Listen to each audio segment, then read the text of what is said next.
How can I better understand if inappropriate behaviour is being triggered by pain, confusion, or unmet needs?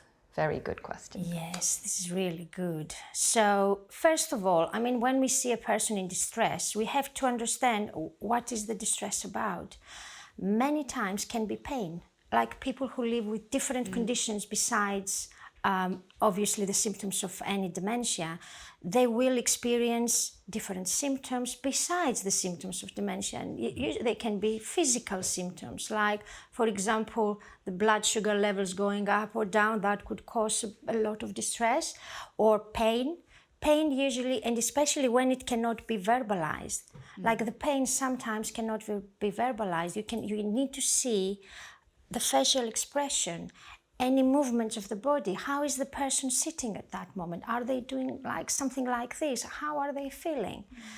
Confusion, I would say that it comes mainly because they wanted to do something, or somebody has told them something, they forgot about it, and then they are trying to remember what they forgot, and this causes them distress, and all that distress can literally bring those hormones in the brain that will cause that massive confusion. They will start like going up and down, or being upset or shouting at you sometimes. And of course, I do not like the phrase challenging behavior, because everything is an unmet need. For example, some people cannot stand being hungry. They cannot stand it. Like, I have my older son. If he's hungry, he will just, he will eat the glass. He just needs to have something to eat. Yeah. So what is that unmet need? Maybe they miss the family. Maybe they miss the children. Maybe they miss their husband.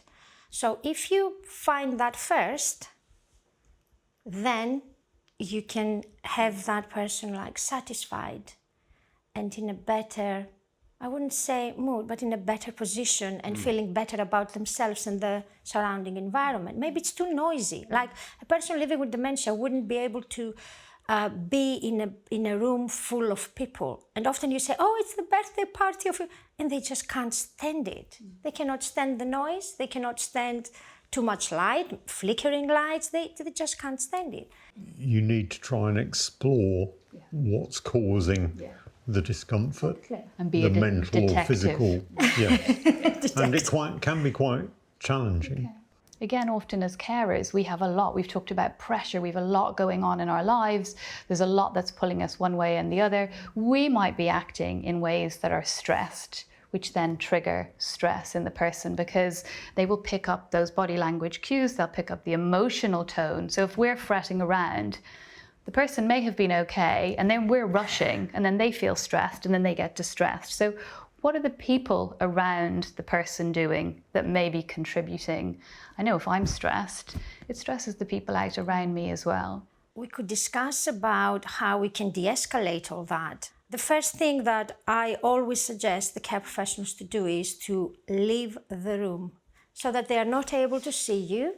Let them sit there, calm down, take a few breaths before you go back in as if nothing happened. I'm just remembering as well, unless this inappropriate behaviour has been, because it might be that someone's been doing something their whole life, then it's got nothing to do with the dementia. But if it's something new, again, seeing beyond the behaviour, what is this person trying to communicate? Of course, that's the assumption that they can't tell you what's wrong or what's going on for them.